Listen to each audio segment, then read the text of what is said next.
Okay. Hi, everybody. This is Thursday. And apparently I stutter. So here we go. We are Trucker's Delight, and we are going to be wrapping up today our retrospective on the entirety of the 5 seasons of Discovery. And we are going to look into the not too distant future when we take a look at the trailer for Prodigy. So I'm Marie Brownhill. I am joined with William Wofford. Words are hard. Keith Shovlin, Jason McCammon, Maxwell Hughes. Wow, let's try this again. I can't speak. So probably to cover any more of my gaffes, let's do beautiful bean footage.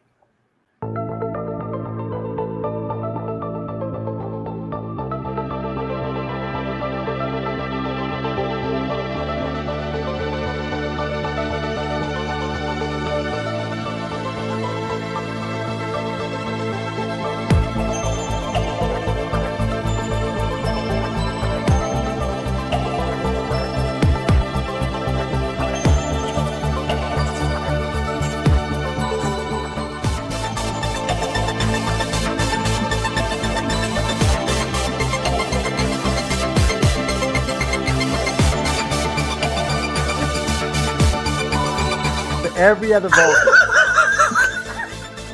And you gotta admit, the dude that was coming down the aisle, he was kind of cute. I'd have carried him on my shoulder. Here we are. Welcome once again to Trucker's Delight.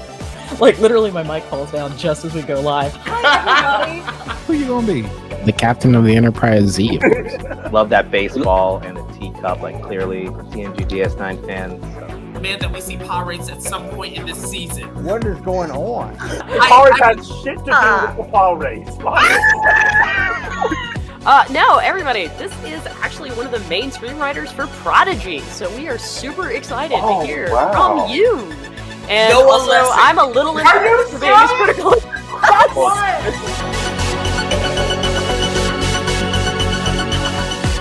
Man, I really love that intro. This was a nice touch. Dude. It's shorter. Dude. No. Do I need to show you can on? remember Do I need to somebody- show you on the unicorn where this is a problem? Because I'm going to show you on the unicorn where I this seem to is a remember problem. somebody just saying that wasn't on there, but here we are. No, I didn't say. That's not Go what I beyond said. Discovery. Right, All the right. It's on critical damage.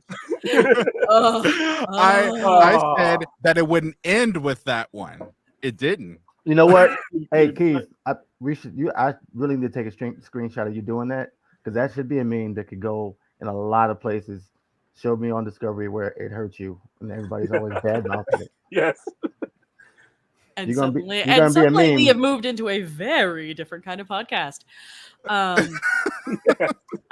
So here we are. It We was are a bringing. nice touch. Was it now? Was it now? I've heard that before.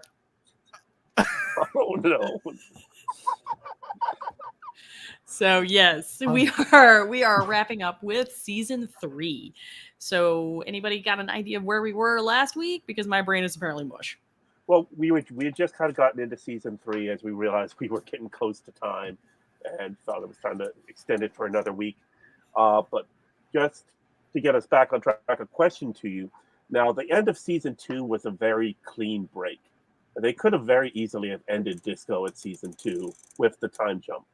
Yes. And then, of course, gone into Strange New Worlds, because they pretty well set up that show to pick up from there.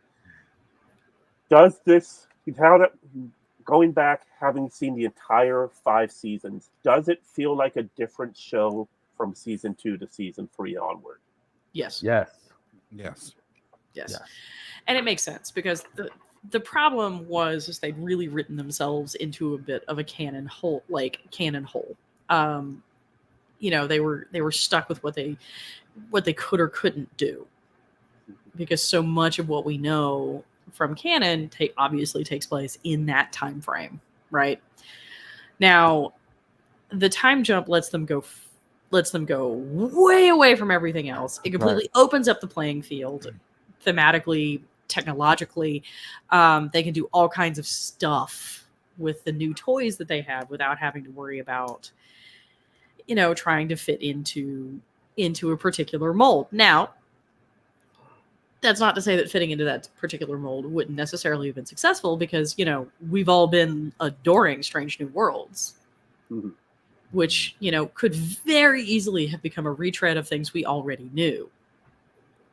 And it hasn't, which is pretty fantastic. But I love that we had the opportunity to give the Discovery crew the opportunity to remake the Federation. Right. It's kind of actually tough. Well, first of all, they had to do something with Discovery just to get it, like you said, just get it out of Star Trek existence as we know it. But it's kind of tough for the writers who, like, first they had to make a new show that was acceptable and come up with new ideas for that. Then they had to make the show 900 years in the future, which have to be new ideas, and make all those acceptable while still following the guidelines and the canon as we know it. So it could have fallen either way. People could have hated or loved it. And we know what happened. Well, and this is why we cannot have nice things. The hate was already there. It just continued. The hate's always there in every season. Yeah. Right.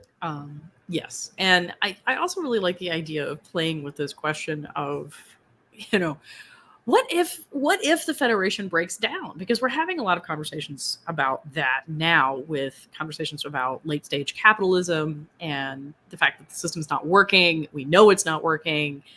So what do we do? And Discovery uses that time jump to ask that question. And the question becomes, how much do you throw out? What do you keep? How do you choose? And I think that's what we dealt with for the next 3 seasons. I know. You give them transporting badges. I don't need no stinking badges. No, but the burn was a very ambitious storyline to go with as well. Yes. Like that's a very hard to tackle. Obviously, everybody's wondering the whole time what the deal is with that, and then you have to come up with an answer that everybody's okay with. And I mean, how often did we have conversations on this show about what the burn was? Right. Or could have been. I thought it was an omega particle, but it was not. Well, yeah, there were people trying to think that it was Burnham actually caused the burn because she has burn in her name. I missed that. Syntax. Burnham? Okay. The reason was syntax. I'm really glad I missed that. I could have gone my whole life without turning over that rock, Keith. Why? Yeah, I'm fine with that. It was out there. I only speak the truth. They should have made it something that Soong's great granddaughter did, because you got to have a female Soong at some point. Well, we had Law. Right, but we have to have like a Law is not a Soong. I guess. And the mom. Soji. We had the mom. Oh yeah, Juliana Taylor. Yeah. Yep. She's not a Soong. I mean, Yes, not by blood. By marriage. By marriage, yeah. By marriage. Well, I mean, she doesn't have blood anymore. So. I mean, not a Soong that was like actually doing Dr. Soong shit. I mean, most of the time, Dr. Soong shit didn't work out. Does Data dressing up as a woman in the holodeck count as a Soong? No. Oh, fistful of Datas. Oh, that was such. Oh my gosh, I know Brenda feel that like. Fistful of Datas, which is still one of the funnier episodes of TNG. It was one of the few ones where Worf was a good father, so it's definitely an oddity. Right? Right? Worf's like, I have a son and I should take care of him. And everyone's like, who are you? The boy does not listen. Well, no. No, he does not. You have literally never paid attention to him. And you were so desperate you chucked him at Luoxana. Right. He's like, who are you? Come on, Of No all one in their people. right mind does that. Yes. I mean, Like, she was even Deanna fantastic. looked at you great. Yeah, she's great. And she was an absolute fantastic, surrogate mother figure, or grandmother figure, I suppose. But also, in season 3, we get one of the very few long-term relationships that we get in Star Trek. We didn't get any in TOS. We didn't get any in TNG. We got 2 relationships in DS9, one in Voyager and one in what's the other one? Enterprise. But Well, they we pretty much did shy get away one in from that. Next Generation, but we didn't get one written in Next Generation. We got one of 2 cast members that refused to let their relationship die. Who was the long term in Enterprise? No The one. Ball and Trip pretty I much mean, had except They it were never wasn't all together. that long term because he ends up dead. Yeah, they were never They together. they barely made it official. well, Yeah. but they were She got married to they were another rubbing each other's guy. back and having sex. I mean, I don't know. I mean, And at one point, in one episode, she devotes her entire life to Archer. Man, that was crazy. We didn't get to see that that, was though. nuts. Oh yeah, That was no, a good yes, episode. you're talking about his memory lapse. and then Yeah, it was like implied that she developed feelings for him. Archer with dementia, man. Like, Archmentia. oh Lord. No, don't. Oh my Don't god, that do was it. so sad. And that's Okay. true. We do actually get like a pretty amazing. I mean, it brought us David Ajala, so I'm gonna say thank you. Mhm. And Yeah. Grudge, so I'm also gonna say thank you for that. Let- She let- remains. Lieutenant Get your hand- Adira and Gray. Will, get your hand off that picture. Oh They don't no! need to come Oh with no! No! Nobody was cueing you. See, the thing is, I wasn't even thinking about it until you But said now, it. but now, And none of us are gonna be able to get like Orion Slave Girls. That out was of our not heads. your cue. Oh, there we Oh go. no, that one. Ooh, yeah. That's what I was talking about. Technically, this is season 3 right here. No. This is season 4 No. because she No. timed back to season 5. Kinda fooled me. No, that's season 3. That's the yeah. That's season Yes, 3 but when that they got to Earth. People of Earth, episode 3. Got it. See? Okay, cool. Yeah. I mean, need to but- bring those Yeah. Orion Slave Yeah. Girls back. Now, as much as you guys hated the end of season 3, as in the cause of the burn, unfortunately, there was a twisted reason for it. Because I'm all ears. of the fact they had to find a way to get Michael in the chair. Yes. And there was no way you were going to get Michael in the chair If as Saru long was as Saru was there. Yeah. So you had to give Saru a reason to question his place in Starfleet and decide to leave. And so you have Sukal, who he sort of adopts, even though Sukal was technically older than he is. Right. So yes, and that made some sense and was terrible, but I mean, it also makes a certain amount of thematic sense, Mhm. right? Because one of the things about the burn is the burn was about like destroying all of these traditional relationships. Yeah. Right. It separated Vulcan from Earth, and through through the Romulans onto Vulcan and made it Navarre. Like all of these things happened that upended the apple cart, and Sukal is living that absolute intense separation and isolation. Right, his whole life is thematically a mirror of what's going on in the greater galaxy. And then when Saru returns for him and brings him back, that also parallels what theoretically is happening with the Federation with Burnham. And so if you look at season 3 as, with relationship building as a thematic pillar, it makes sense. I don't like it. Maxwell, your thoughts on season 3? You see, man. I wasn't going to let you get away with just sitting there quietly in the corner. Yeah, I wish you had. Oh no. Oh That's no. not how this show rolls. Man, season 2 is just so good of an ending. And then you had a blank canvas to do whatever you want. Mhm. This is what you do. And it's just sitting there. You had a good. I think you did not like it. I did not like it. You had a good way to differentiate, I guess, everything that came before and everything that is yet to come with the burn and how that all happened. You had a good mystery there.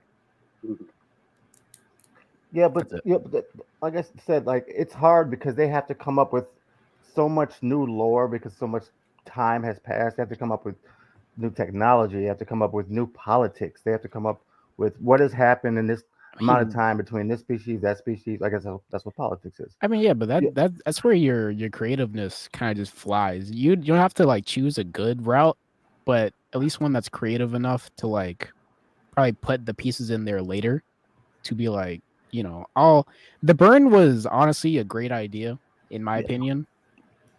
And I don't know, having that through did not. it did not pan well at all. Yeah, it did not. Yeah. And Star Trek has a bit of a problem with this, where we have these, and Discovery in particular has a bit of a problem with this, where we have these tremendous like potentials with story arcs. Like the Red Angel had potential. Yeah. That. But we've had that throughout Star Trek. I mean, you can question the way they dealt with the Borg in certain episodes of Next Generation. Picard. Yeah. Right. I mean, even the game, or the chase rather, even the chase had a great sort of like feel to it, like Indiana Jones feel to it, and then it just kind of. Well, that was a case of the people. They were so focused on starting up Deep Space Nine, nobody was paying attention to the writers of that episode. And went, wait a minute, what did you just set up for us? What did you just do? What did you just do? And they all decided we're just going to put this in a drawer and we're not going to talk about it until here we come. Until Discovery season 5. 25 years later. And the audience was pretty much like the Klingons, like that's it. Yeah, right. Or I mean, even the Abrams films, right? Like, I mean, if you think about, say, Beyond, Star Trek Beyond, right? Like, you have this great sort of mystery, like what's going on here, and then we kind of end with okay, we're gonna just dissolve him into space and then chuck out this whatever it is. All right, okay. Yeah. I mean, just not talk about transwarp beaming and red matter. A lot of stuff, and right. These fights inside at warp that they have, it's more like a transwarp conduit than how warp drive works. Like you can get shot out of this tunnel. Everybody's in the tunnel, and that's clearly not how it works. Not to mention the fact that James Kirk becomes captain with no experience on a starship whatsoever. Right.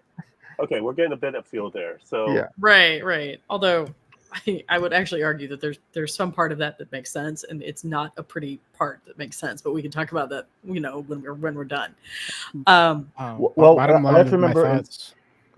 line of my thoughts is just the first half of season 3 was great, but the ending needed a little more time in the oven.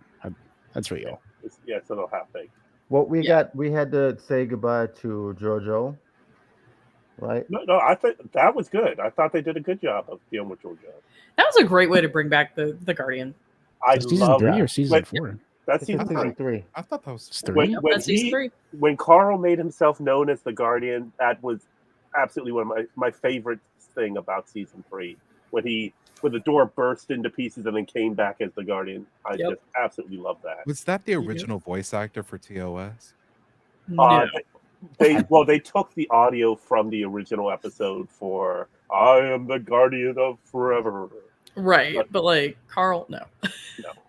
And we still get to see like the relationship between Giorgio and Michael as this mother-daughter love-hate relationship. Not love-hate, because maybe sort of love-hate. But it's like Giorgio's fighting with herself. Giorgio's fighting to make everybody think she's the person they think she is when she actually isn't. Except that she's sort of in the process of becoming that person. Right. I mean, like we started to see very real personal growth for Giorgio. Like because previously, I mean, the people she cared about and earned her protection extended to herself and her own version of Michael. And by the end of it, we see Giorgio starting to think in larger terms and being willing to sacrifice herself and her own interests to do things. Yeah.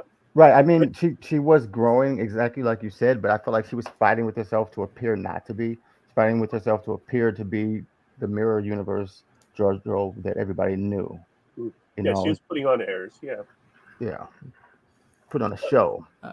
But we can't really give a good talk about where Giorgio went because her story's not done yet. We've got the Section 31 movie sometime soon that will give us more to that. So. Also, one thing we have forgotten to mention: season 3 gives us Kovic. Yes. Gives us Kovic, and just that amazing, an amazing straight man performance by David Cronenberg. Just a case of, hey, David, you live a couple blocks away from where we're filming. How about you stop by in your nicest suit? Right. We got a character for you to play. I mean, I gotta tell you though, like I sort of feel like he's his own Easter egg. He is. Like there are certain people that have just become their own Easter eggs. Like Sigourney Weaver, for example, is an Easter egg when she shows up. It doesn't really matter like what context she's in. Yeah. Especially if you watch like Cabin in the Woods or Please Be Kind Rewind or Galaxy Quest. Yeah, she is. Yes, she is 100% an Easter egg. Like you're just like, oh, there she goes by. Do we know her from Ghostbusters? Do we know her from Alien? Right. Do we know her from whatever? I would say Alien, and then everything else is sort of like, oh look, there she is. Yeah. I was thinking about somebody else. Somebody else had become like their own sort of Easter egg. Daniel Craig is getting there.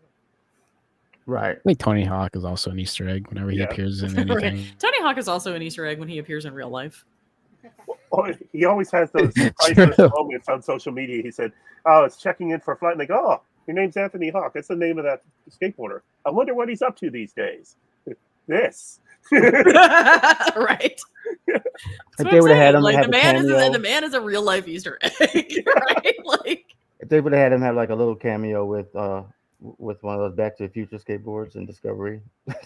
Oh, that'd be amazing. I mean, at this point, I'd actually argue that like if you see like a TNG actor in another context, they are for sure an Easter egg. Well, Riker is pretty much an Easter egg now. From the way he popped into Voyager, the way he popped into Deep Space Nine, the way he popped into Enterprise. Season 3, right? Yeah. Do you need to show us on Discovery where the critical damage is, Max? I'm just gonna pretend that was not even an episode. We're just gonna keep on rolling. Oh, he's a real Trek fan. You know what's crazy? I swore to Will that maybe knowing me, I like things that other people hate, and that's just me. And after that, and you couldn't even be contrarian enough to like. I couldn't. No, that was just objectively bad, man. That was just wow, terrible. Before we get into season 4, I just want to point out that today is June 20th. I was looking back at my Facebook memories yesterday, which is happy Juneteenth, by the way, everyone. Yep. On June 19th, 2017. StarTrek.com officially announced the premiere date for the first episode of Star Trek Discovery. And 1 year later, there was an article in the Nerdist about rumors of possible other shows in development, including possibly one starring Patrick Stewart. Oh. So that was when we first got the inkling of Star Trek Picard. It was a couple weeks later that it broke. That was Discovery season 3 when we heard that, or no, that was a year after. So this was after a year into Discovery. Oh, a year into Discovery. Okay, wow, that's soon. Yep. Yeah, because remember they were starting to air or starting to drop hints right in season 1's break. Yeah. Right. Yeah, they were started talking about 24/7 Star Trek 365 days a year. And then by July of 2018, we started getting the announcements. We got and that was Picard, Prodigy, Lower Decks. CBS, I'm going to need you to fix this problem. Yeah. We had in season 3, we also got a little more Mirror Universe, and we also got Mirror Universe Michael. Yep. Which we did not get in season 1. So, but I don't know. I don't know how I feel about Mirror Universe Michael. What do you guys think? I like her. I think she's different enough from regular Michael to be her own character. I think it's pretty cool. I didn't see the mother-daughter thing going on. I never have either. I just don't see it. I don't see it. Well, So you guys had perverted healthy sense. relationships with your parents, because some of us for sure were like, "Oh yeah." I guess that depends on what your life was like, huh? All right, I've never done anything right, and I will never do anything right. But you know, But that was me actually not doing anything right. I do have a question. So about Giorgio in that aspect towards Michael in the Mirror Universe, was that like a one-way love you relationship, like from mother to daughter-ish, like a one-way thing? Because I didn't see I don't think so. Like, because or they in love with the idea of the other person being the parent and the other person being the daughter. I think what we're actually starting to see is because when we were watching those particular episodes, we were seeing a very different Giorgio living them. And so for Giorgio, there was a very she had already gotten to the point where she was starting to recognize the emotional investment she had in Michael, right? Like, I mean, she was able to admit it to herself. Michael, however, I think the question of love is such an interesting one in the Mirror Universe. That's what I was going to say as well. Because it's not going to look like what we think it should. Mm-hmm. Right? Because nothing in the Mirror Universe looks like what we think it should. Because, all bisexuals are evil. Didn't know if you knew that. Whoa, what? What is that? I don't even know what does that mean. because every almost so pansexual Giorgio, evil. Commandant Kira, bisexual. Maybe pan, who knows? Evil. You know what it is? I think that gives, because they try to add more sex appeal in the Mirror Universe, and I think that gives them sex appeal. And more daring, like, oh, right. But the point is the point. Yes, that's the point. The point is that that's the shorthand for evil. That's a signifier that there is something not right, which is a really harmful stereotype. Yeah. So there's that. But yeah. Well, I mean, the drive for self-advancement and the drive for survival and the drive and the society is based on such radically different ideals that I think it would be very hard for us to say whether or not Michael did or didn't love Giorgio. Because the thing about it is even Giorgio would have basically trained Michael from infancy to prioritize herself and her own survival. So in a way, Michael's willingness to betray Giorgio is the greatest expression of loyalty to what Giorgio taught her to be. Yeah. Right. that you could see that as an expression of love, even though she fully intended on knifing that bitch. Yeah.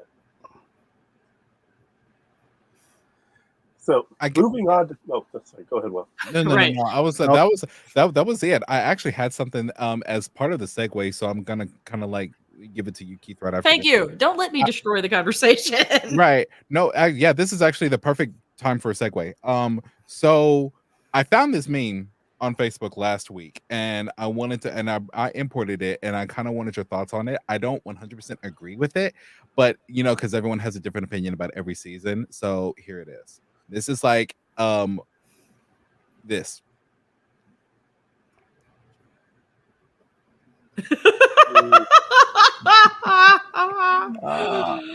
So I did not agree at all. I don't know who made that.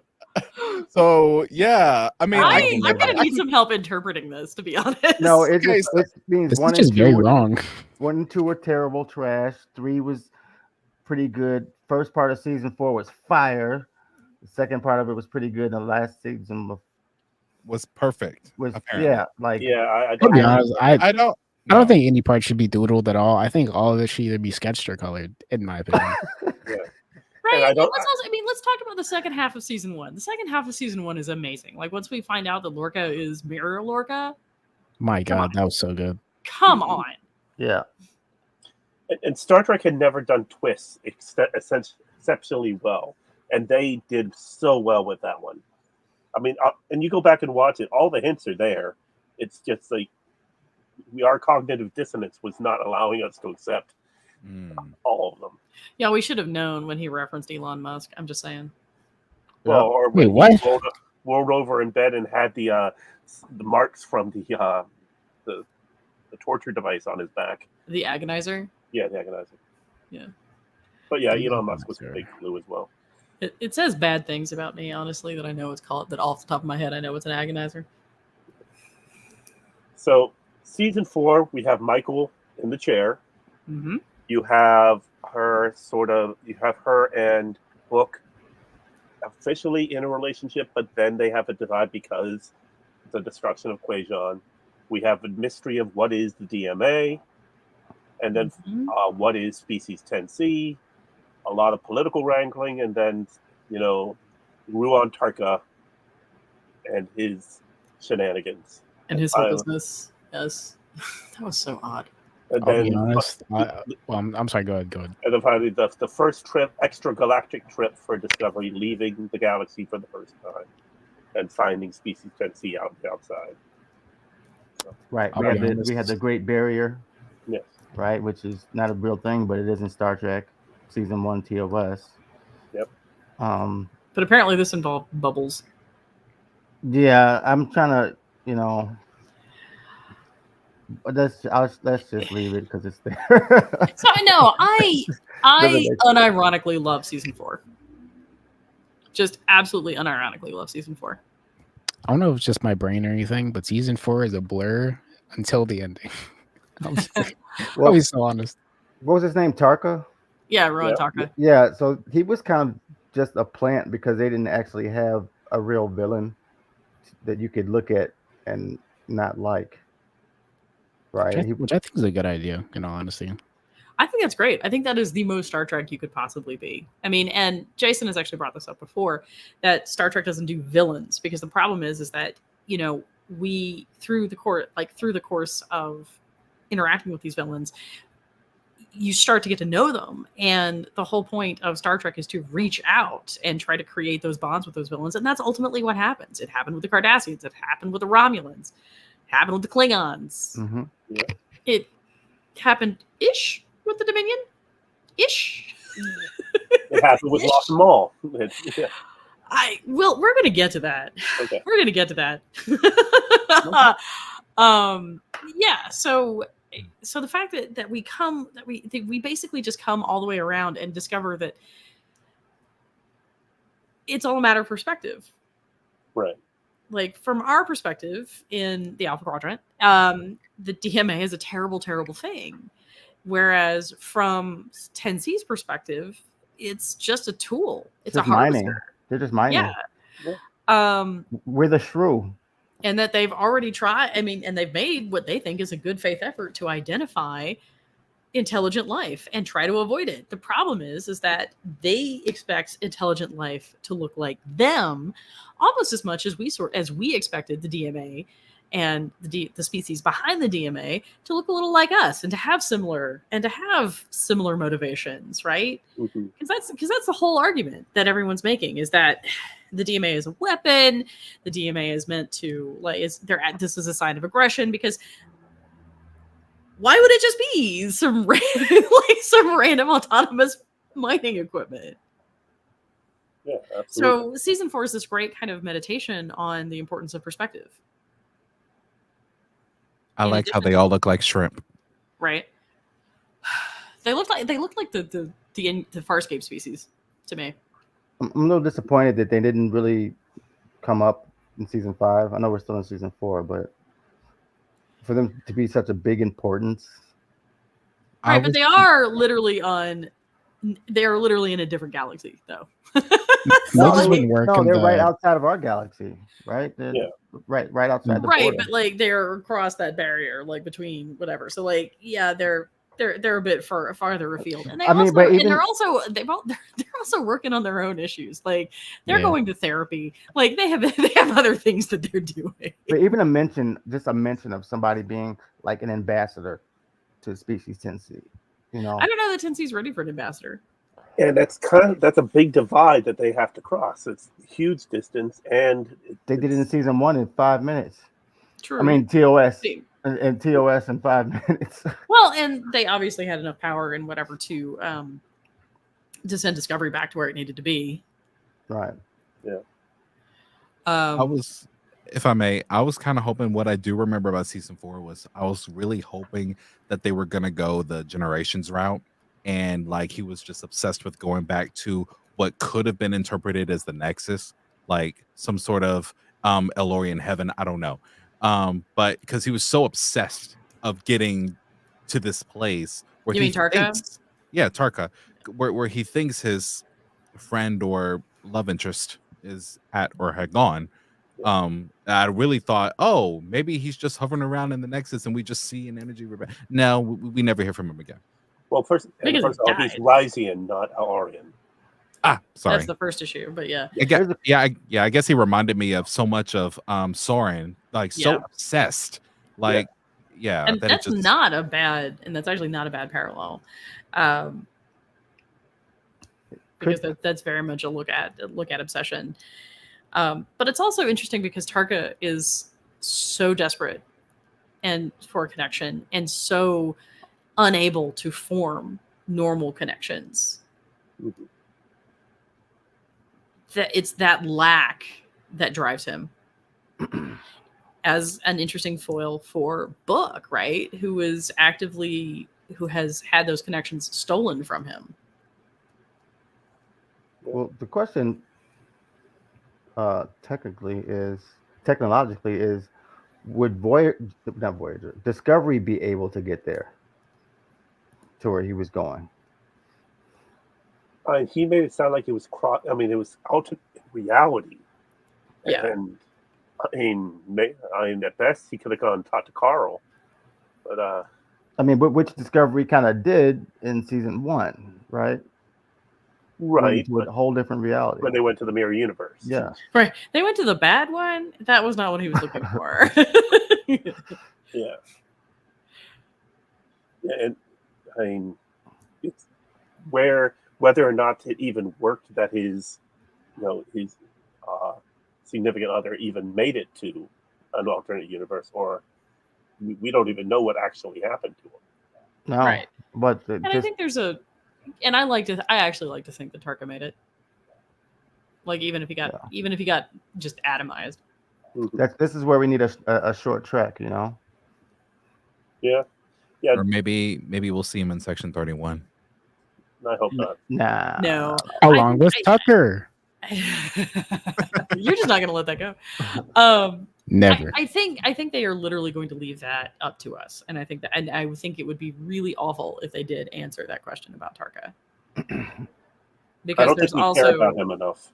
Yeah, but there's also a question of taking that leap of faith. Yeah. Right. Which is what Faith of the heart. Oh God. I'm so sorry. I'm willing to kill everyone to do it. Yeah. I mean, that's a pretty real comment on what happens when you don't have connection, when you can't form connections. Mm-hmm. Isolation. I mean, we don't do well in isolation. You may have noticed. No. Yes. I don't. Well, you know what? If I have a PlayStation, I can last for a while. Wasn't it season 4 that we got to see a 32nd century changeling? Yes. Yes, Was it was. Yes, because when they went to remember when they Burnham and Discovery went to this betting casino that Burnham knew about. Right. When OO has to like engage in fisticuffs. Yes. Right, because we're getting some backstory on the bridge crew. Oh yeah, did she have to hold her breath? Did she hold her breath in this season? Or was that season 3? That was not backstory. OO was literally Deus Ex OO. Like if you needed somebody to be magic, it was OO. And she even called her Joanne. Oh wow, Oosikan. Right. Which season was it where she had to hold her breath? That's the end of season 3. Yeah. Okay. Because that was the Orion lady. But we did get. And Osira. the beginning of season 2, there was a little bit about her backstory about growing up with Luddites. Yes. We lost Laan. The conversation she had with Pike. We lost Laan. Was that her name? In season 3, yes. and then she came back, and then she left again and came back at the end of season 5. Okay. I mean, for like half a second, I'm my still seasons I'm mixed still up. really bummed actually that we lose them Yeah. in Well, season 5. Oh yeah. I mean, I guess we'll have some time to get to that. Yeah. Yeah, That once was we all that get was on the actually same a page great. what season we're on, yeah. Yeah, Right. no, that was actually a great segue. Oh, it was a great segue. Well, So if we are, yeah. so if we are evaluating season 5, not just as season 5, which is what we've spent the last however many weeks doing, but if we're looking at it as the capstone to the series, do we feel like it fits? I believe so. yeah. All right, flesh that out, Keith. You also have to share your thoughts, Oh, of course, I'm ready to. not just Maxwell. Well, no.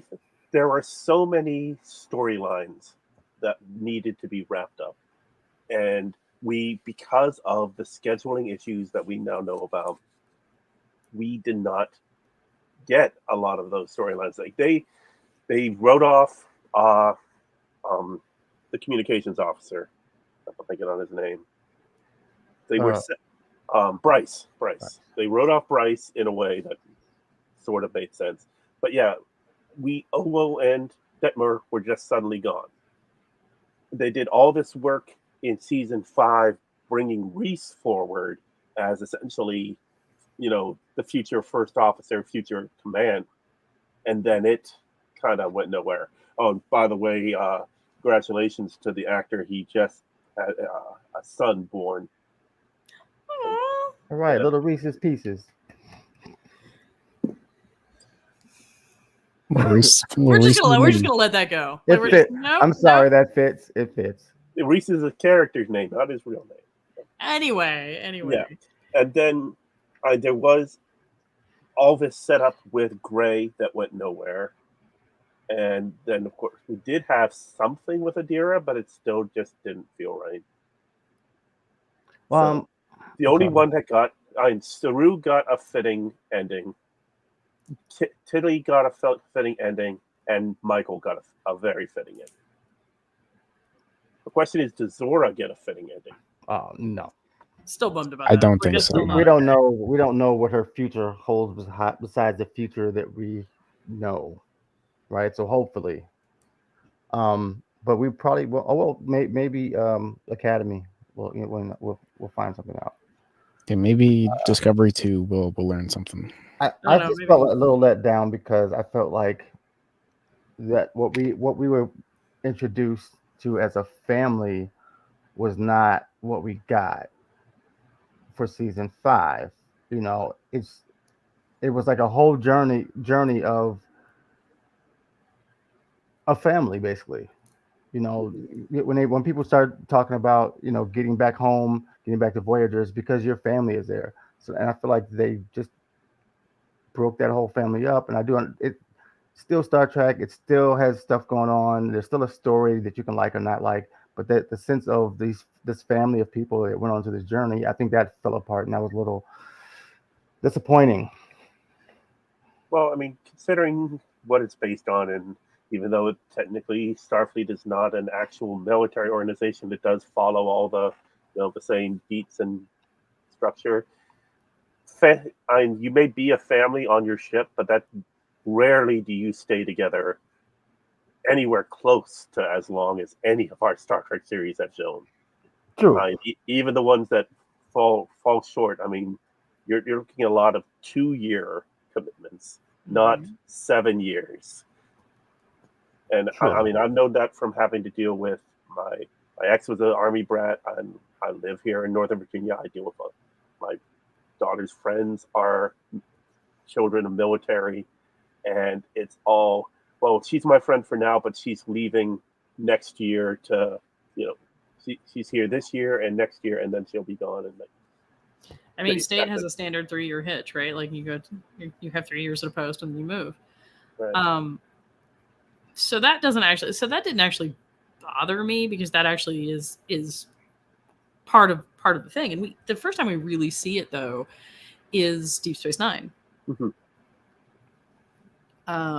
in what we leave behind. When everyone is starting to, they're like, all right, my hitch is up. I've got to go somewhere else. For Brian, that was going back to Starfleet Academy. For Bashir, that was, I'm going to re-up. Cisco goes to heaven. And so that really is sad and difficult, but didn't rub me quite the wrong way for the same reasons that Keith has discussed. But they still had a journey throughout that whole season together. You know what I mean? Yeah, and a lot of that was episode 3. They were just gone. Was episode 3? They were just like, goodbye. Yeah. Well, considering when they first reconnected with the Federation in season 3, the Admiral talked about breaking up the ship and sending people different. And Burnham and Saru fought to keep their family together. And then here we are 2 years later. That has all broken away. You have to keep Stamets on the ship because he's the only one that can fly the ship. Right. You have to keep Hugh there because you're not going to take Hugh away from Stamets. And then everyone else just kind of, by season 5, it's one line of dialogue. Nilsson is gone. And then it's a couple lines of dialogue of Owo and Detmer being put on other assignments. Right, taking the older ship and flying it, wherever. And then, of course, season 4, we had Bryce and Tilly leaving. Yeah, but what I think is important there, though, is there's a lot of conversation about what is it that you actually want. And when they first came to, this far-flung future, I think there was a real question about whether or not they were ready to be broken up. And they weren't, right? They were still reeling from tremendous culture shock, time shock. I mean, pick your shock, right? And the only thing that they had that was familiar, that was stable, was being on Discovery and being a member of Discovery's crew and each other. 2 years later, we're all in a bit of a different situation. Tilly's trying to figure out what she wants. Gray and Adira are figuring out what they want. Gray's going in this direction, Adira's going in that direction. And yes, it was a terrible, terrible waste of those characters. How do we go on podcasts without mentioning them? There you go. I'll be honest. You also have kind of this question of what is meaning. And now we're no longer in this fight or flight survival type situation. I mean, we are, but not quite the same way we were in seasons 3 and 4. And we have time to ask ourselves about those bigger questions about meaning. Right.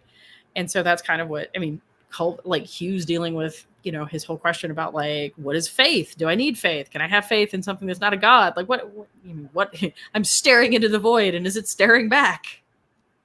What were you going to say, Max? Were you going to say something bad? Yes. Yes, he was. I might have. Don't worry about it. Marie, it's interesting you bring up the void as you descend into darkness on the screen. I know. I had so many questions about that.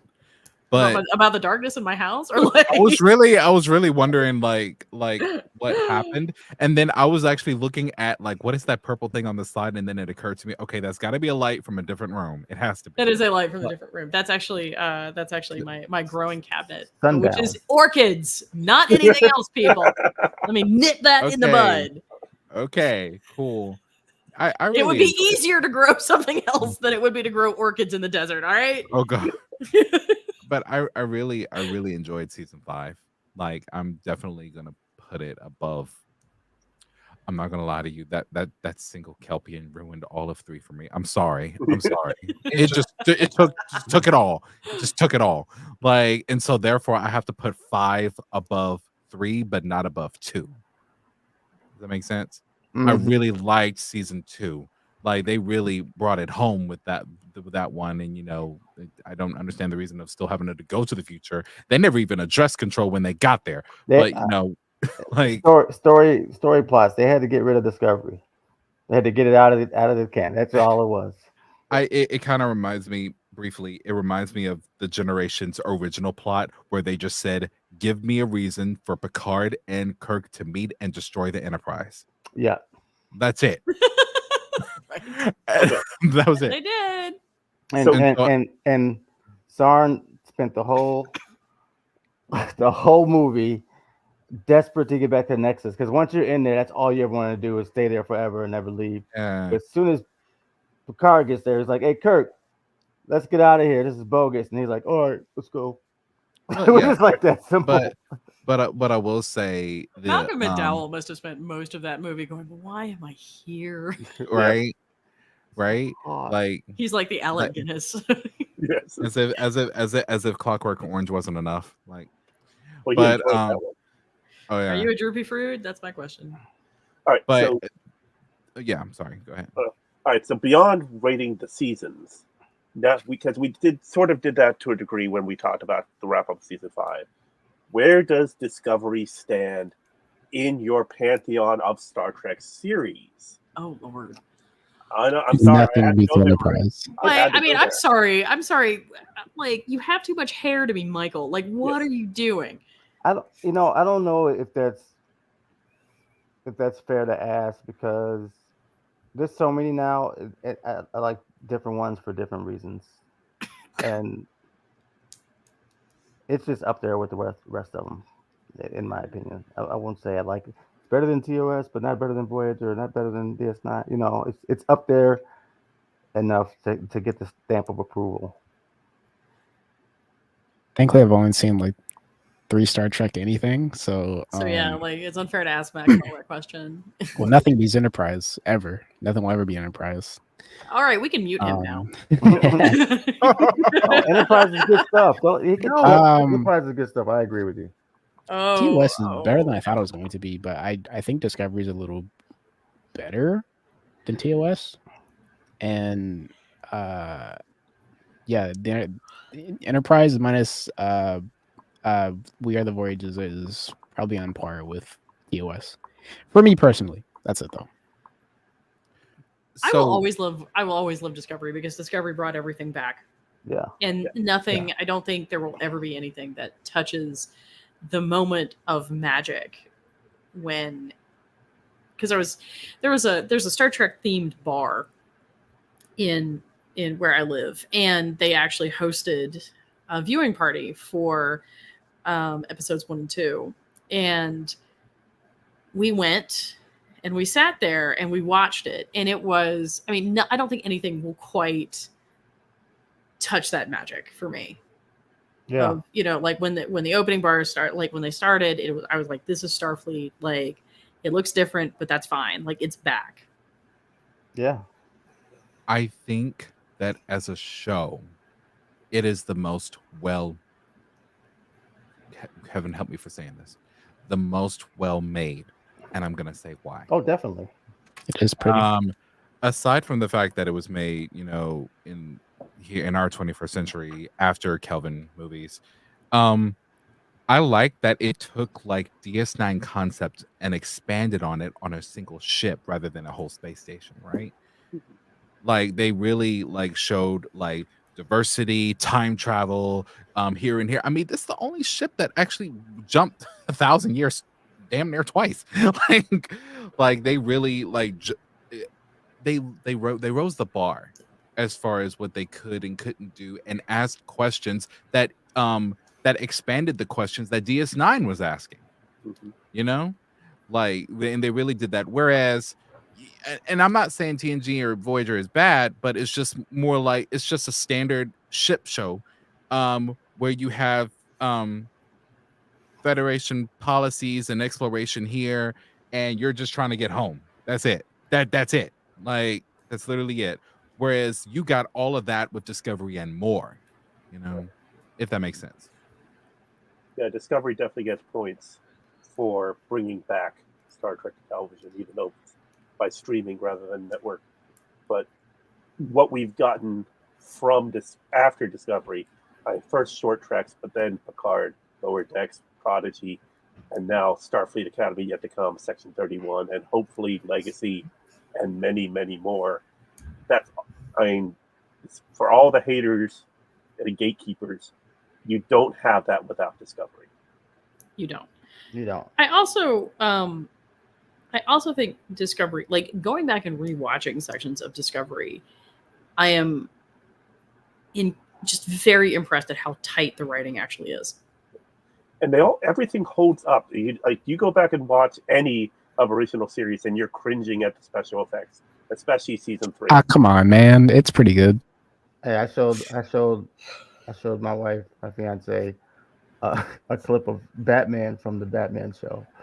So it doesn't downgrade that much as I don't know. I Batman mean, does. George Takei holding the floofy dog with with the horn glued onto it would argue otherwise. But or Next Generation, where they had to put black construction paper on the screens so that they wouldn't reflect the camera and the lights. Yep. And it wasn't noticeable until we got digital until we got HD. Yeah. And then all of a sudden you're like, whoa. Why is there black construction paper everywhere? Remember that monster that girl turned into? Yes. That Wesley liked. Like just the energy being. Yeah, the makeup department back then. The Dauphin, which really bothered me because Dauphin is the masculine term. Right. Yeah, I have one final question since we have 5 minutes left, and I know Keith has to jump into news, or whatever we got to do, for Prodigy. Max, how are you doing as far as your journey into TOS, my man? Man, TOS is honestly something magical, man. Like it, honestly, I'm a big Star Wars fan, and that definitely brings me back to like New Hope era, where like shit was just super fucking like everything's on a fucking wooden stick, and you gotta like aim the camera down a little bit so you don't show the crew. How far are you? Like, where are you? I believe. Wait, now, are you watching original or are you watching remastered? Remastered. You can't find the original anymore. For good reason. I mean, yes, but it really doesn't do that. The remaster doesn't do just all of that. I mean, really, it just cleans up the planet so they look less drab. Yeah, but you have to take some of the effects, like not for granted. You take our effects now for granted because you just expect everything to look perfect. But what's the one? Was it Plato's Children, where like it was Plato's Stepchildren? Yeah. Stuff flying through the air everywhere. I mean, that took a lot of work for that to make that shit happen, right? Oh man, or Turnabout Intruder, like with the Mind Zap machine, where you had the weird superimposed effect that you really can only get because those were legit film cameras. Right. So I'm about 14 episodes into season 2. Oh, okay. It's only 3 seasons. Damn, I'm almost done, Yeah. bro. Holy shit. Yeah, no, because you're only What episode are you on now? Wolf. A Wolf in the Fold? Yeah. That is a good one. That is the next one. That is a good one. Red Jack. And one sad thing to note is we had 3 seasons of original series, but 79 episodes. Discovery, 5 seasons, but only 65 episodes. Wow. Yeah, because we only get 10 episodes now. Yeah. Well, it was predominantly 14 episode seasons, and then this last one was 10. Yeah. But the nice thing is we do get more episodes in a season of Star Trek Prodigy. Thank you, Marie. I was waiting. Nice. Yeah, we're almost out of time. So the trailer dropped today for Prodigy season 2 because for some reason Netflix is like rushing through their promotion of everything. Like, I think they forgot. Yeah. Right. And now Marie is flying through space. So that trailer dropped today. It showed us a lot. We already knew that Robert Picardo is back as the Doctor and that they were going to be on the Voyager A. So we just got more of that in the trailer and so many other things. And my favorite moment that I pointed out was Murph manning the phaser station and literally going pew pew pew pew pew as he's firing the phasers. Oh, Murph. Murph, my should Max my psychedelically colored child. Should Max and I do like a reactionary video? Because I have not seen this at all. I haven't seen it either, but that's what I was saying. You can't show the video. I mean, okay, you can just do it and see what happens. How about that? Right. But you can't do it on this show now because we're out of time. I mean, we could basically do it. You could do a short version of what we did for Star Trek 5. Yeah. Which I do think like starting like Trekker's Delight After Dark needs to come back. Yeah. On that. But next week, so we have finished our retrospective now of Star Trek Discovery. I kind of want to do a discussion of Star Trek the Original Series featuring, the virgin eyes of Max. Oh boy, dude. That's a whole can of worms. We'll get into another time, man. Next week, man. In fact. Oh, next week? Oh shit. Okay. If you're done by next Thursday, definitely. If you're not done, then we're just going to be preparing for Prodigy season 2. I can probably. There's a lot of episodes, though. And it's perfectly acceptable if you decide to skip Turnabout Intruder because it's awful. Yeah. Spock's brain is, Spock's brain is also terrible, but there is something to be said for an RC Vulcan. No, but you have to see how absurd it is when McCoy has this little knob. And the children's show lead, you can skip that. Yeah. I'm not a fan of the apple either. Yeah. The empath was good. Keith likes the apple. The apple is it's called Freedom, and you're gonna like. Just look at a picture of Spock in a bucket hat. That's that's exactly what it is. It is exactly. They steal his brain. It's just awful. Oh my god! Spock's brain is awful because they literally steal his brain because the precious little women can't manage themselves. Jim, his brain is gone. Maybe we should actually watch Spock's Brain what? next week. Let's do that. Let's watch Spock's Brain, and then hate all our lives. Yeah, I'm just gonna stop looking. Okay, well, we're at just over an hour. Just real quick news. Not too much to get into. I will. The major news is Master Replicas has now finished their sale of these little starships. And so that is no more from them. But there is a new company that will now be doing the sale.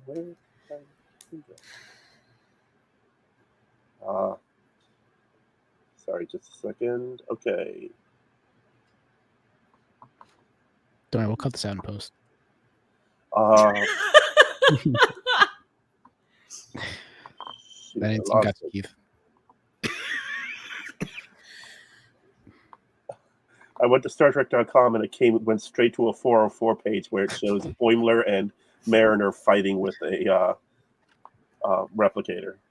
So apparently Keith's brain just blue screen. All right, Fanhome. Fanhome is the new company that is doing miniature starships, and they announced the first 3 that will be out later this summer, and those are the USS Titan A, Captain Shaw's Constitution 3 class ship for Picard, the Stargazer NCC 82893, the Sagan class ship from season 2 of Picard, and the USS Farragut NCC 1647 that in the alternate timeline James T. Kirk was commander of in Strange New Worlds. So those are the first. I need the 3 Titan. Dang it. I need the Titan because Shaw was like legit. You will be able to buy them individually for $64.99. Maybe not that much. Or if you're a subscriber, they will be $54.99. How big are they? And they will come with a magazine. Because the Eagle Moss were like 40, right? Well, Eagle Moss when it first launched was like 10, and then it went to 20. And when you were buying them up, when Master Replicas was selling them off, they were anywhere from 29 to 59, depending on which ones were most popular. Yeah. So that's the big news. That's that big news. Then Ronald D. Moore, who was writer for Star Trek Next Generation, Deep Space Nine, and was kicked off of Voyager, has signed a new 10-year deal with Sony. And I say that important because Sony is back in the running as a possible purchaser of some part of Paramount. Because it now looks like Sherry Redstone is no longer looking for someone who would buy the whole of Paramount Global, but she may be interested in selling off pieces. Anson Mount did an interview with GoldDerby.com in which he said season 3 takes even bigger chances than they did in season 2. So if you thought a musical episode was too much, get ready for more. Oh, there we go. Hollywood Reporter reported that Terry Matalas has made another, been signed to another project after he finishes Vision for Marvel. He will also be writing a remake of the Dennis Quaid film Enemy Mine. Oh, now. Oh, wow. Love that show. Yeah. Louis Gossett Jr. Yeah. Or Darmok and Jalad. Yeah. And then finally, last week, the TelltaleTV.com held a rankings of the Telltale TV Awards, in which you were to submit shows and vote on them. And the Star Trek community showed out in force to have Lower Decks chosen as the best animated show on television today. Oh, wow. So that was stiff competition, man. Yeah, the Save Lower Decks Facebook group made that their mission. That they are doing two things right now. They are trying to get more people to watch Lower Decks, and they are pinging Netflix every day to please save Lower Decks. But because Netflix has a form you can fill out where you can recommend shows that they can pick up, and so basically they are blitzing Netflix with submissions on that post every day to get them to pick up Lower Decks going forward. I would be down. Yeah. I mean, I was added to that group, and I'm pretty optimistic. But what are your thoughts? Do you think it could work, Keith? It worked for Prodigy. And one thing that was neat was before we had this trailer today, one of the images that was being used to promote Prodigy on Netflix was a picture of the Netflix headquarters with the Save Prodigy plane flying over top. So that was just beautiful. Love it. Okay, there is hope. All right, so remember to like and share. Leave your comments below. Things that you want us to cover, and plus your thoughts on how we should cover Prodigy, since all 20 episodes are dropping on July 1st. Nice. Well, don't look behind you. No. I'm at the TV. That's not behind you, but don't look at the TV. all right, so that got weird. All right, so bean footage, save us from ourselves. Wait, Jason, on a scale of 1 to 10, how serious are you being right now? I gotta know. I'm serious, dude. You got Like 10 out of 10 serious, or picking on Michael serious? Which one? There is no temperature in space. It's not cold. What are you serious? Okay, wait. Who is? Oh dear God! It just got because you said better. his name. Welcome to the party, Michael. No, that is not how we're going to end the episode, No. because Keith actually has like a legitimate news update. He knows shit, and we should possibly like convey that knowledge. That's my favorite line. He knows shit. It's just like a black and red mound. It's like, Why are you describing yourself? what the hell? Hello from Hey, Virgil. Hey, Hey, Virgil. welcome. Hello, Virgil. Welcome. Who are you? Who?